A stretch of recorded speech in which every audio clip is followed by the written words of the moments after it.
Hypertension घर घर में शुरू किया जाए तो पता चलेगा कि 70-80% लोग इससे अफेक्टेड हैं और उनको जानकारी ही नहीं। 30 साल के बच्चे को हो जाता है, इवन 20 साल के बच्चे में हार्ट अटैक हो जा रहा है। प्राइवेट सेक्टर, वो जो हेल्थ सेक्टर में जो उनका आना हुआ, उससे कुछ बदली है स्थितियाँ। प्राइवेट सेक्टर में तो वही जाएंगे जो अफोर्ड कर सकते हैं या जिनके पास कुछ ऐसा कार्ड है, इंश्योरेंस है, वही जा सकते हैं। तो ये तो गरीब वाला फिर मरीज कहाँ जाएगा? दोनों बीच में लटका रहता है, उसके बीच में उलझा हुआ है मामला हमारा स्वास्थ्य का।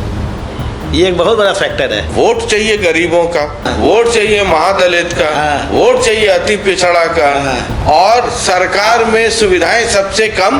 क्रिटिकल हुआ मरीज कहाँ जाएगा? जनरल वार्ड में तो इलाज हो नहीं सकता है, तो बोलते हैं मेरे पास बेड खाली नहीं है, अब तो जाएं दूसरे जगह। तो अपना मरीज भटकता रहता है इधर से। आयुष्मान कार्ड को लेकर करके सरकार बहुत कहती है कि अब ये 5 लाख 10 लाख का इलाज एकदम फ्री, कहीं चले जाइए इलाज करा लीजिए, सरकारी में जाइए, प्राइवेट में जाइए। क्या सच्चाई है उसकी? ये सरकार सोचती है कि हम रेट फिक्स कर दिए हैं, इस चीज़ का इतना ही पे इलाज हो जाएगा। ये पॉसिबल नहीं है। कुछ चीज़ में ठीक है रेट, कुछ चीज़ में बहुत ही ख़राब है रेट। तो ये सफल है आयुष्मान कार्ड प्राइवेट सेक्टर्स में? हाँ, हो रहा है, मतलब हो रहा है। आप उसको मना तो कर नहीं सकते। नहीं, कुछ में बहुत अच्छा रेट है, तो बहुत काम हो रहा है। एक आम आदमी गांव में बैठा हुआ कैसे समझे कि ये हार्ट अटैक का अलार्म है और सब कुछ छोड़ करके उसको हॉस्पिटल रश करना चाहिए? एक बहुत ही सिंपल फार्मूला बताता हूँ। अगर हार्ट अटैक का पेन होता है तो एक बड़े एरिया में होगा आपको। हाँ, चेस्ट के बाएं साइड में, चाहे स्टर्नम के नीचे ये हड्डी है बिचाली, उसके पीछे में। ये एक पॉइंट पे नहीं होगा। अच्छा, एक पॉइंट पे कभी नहीं होगा? कभी नहीं। जब भी होगा तो बड़े एरिया में होगा। चेस्ट? हाँ, चेस्ट में। सेकंड के लिए नहीं होगा हार्ट अटैक का पेन, आया और चला गया, ऐसा पेन नहीं होता। जब हार्ट अटैक का पेन होगा तो मिनट्स का पेन होगा, मतलब कंटिन्यूटी में होगा 20 मिनट से ज़्यादा, और उसके साथ उसे पसीना आएगा। अब व्हाट नेक्स्ट?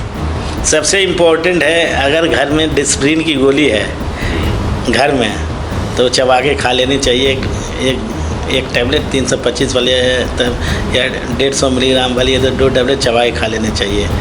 अगर क्लोपिडोग्रिल है तो क्लोपिडोग्रिल की गोली खा लें, 75 मिलीग्राम की होती है, चारों खा लें उसको। 75 ग्राम वाले 4 टैबलेट? 75 मिलीग्राम वाले। अगर ये लिटरेसी हो जाए तो उसमें 25% डेथ का रिस्क कम हो जाता है। पहला काम यही करना है, और उसके बाद सबसे नियर बाई जाके जो सबसे नज़दीकी डॉक्टर है उसके बाद ECG कराना है, उसके बाद अपना ट्रीटमेंट लेना है। एंजियोग्राफी क्या है, एंजियोप्लास्टी क्या है? देखिए, एंजियोग्राफी एक जांच होती है जिसमें जो नसों के द्वारा एक पाइप डालकर कॉर्नरी आर्टरी हार्ट के पास ले जाई जाती है। उस हार्ट के जो नसों में एक डाई डाली जाती है, आयोडीन डाई होती है, और उसको रिकॉर्ड करते हैं, उसी को कॉर्नरी एंजियोग्राफी बोलते हैं। एंजियोप्लास्टी का मतलब है जो ब्लॉकेज है वहाँ पर जाकर बैलून से उसको, वहाँ पर हम सब फुलाते हैं बैलून, जो नैरो पार्ट होता है वो डायलेट कर जाता है, फैल जाता है। जब फैल गया उसके बाद फिर स्टेंट डाल देते हैं।